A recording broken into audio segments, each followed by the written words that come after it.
జిల్లా బద్వేల్ మండలంలోని లక్ష్మీపాలెం గ్రామంలో ప్రసన్న వెంకటేశ్వర స్వామి బ్రహ్మోత్సవాలు భక్తి శ్రద్ధలతో కొనసాగుతున్నాయి. బ్రహ్మోత్సవాల్లో భాగంగా ఆలయ ఆవరణలో ఉన్న పుష్కరిణిలో వారికి తెప్పోత్సవాన్ని అంగరంగ వైభవంగా నిర్వహించారు. శ్రీదేవి భూదేవి సమేతంగా శ్రీ ప్రసన్న వెంకటేశ్వర స్వామిని అలంకరించిన తెప్పపై కూర్చోబెట్టి విద్యుత్ కాంతుల మధ్య పుష్కరిణిలో ప్రదక్షిణ చేయించారు. ఈ కార్యక్రమం భక్తులకు కన్నుల పండుగగా నిలిచింది. వందలాది మంది భక్తులు హాజరై శ్రీవారి తెప్పోత్సవాన్ని భక్తిభావంతో తిలకించారు. అనంతరం గుర్రం వాహనంపై వెంకటేశ్వర స్వామిని ఆలయ వేద పండితులు మొగదలై భగద్వాజ్ బృందం పూలతో అలంకరించి భక్తులకు దర్శనం కల్పించారు.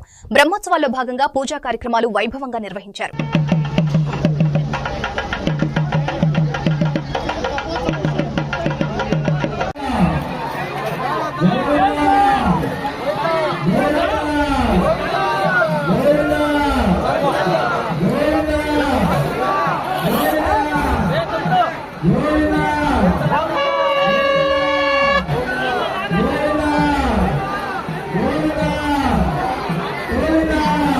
మొత్తం తగులుకున్నాను అది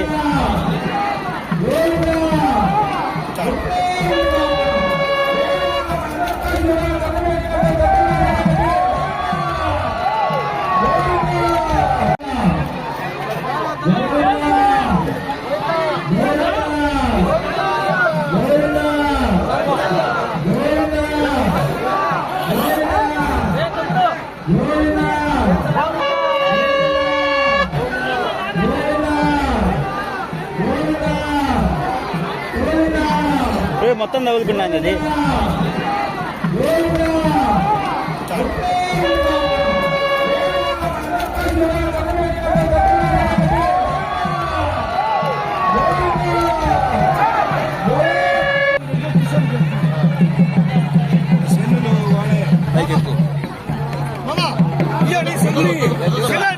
పోతావా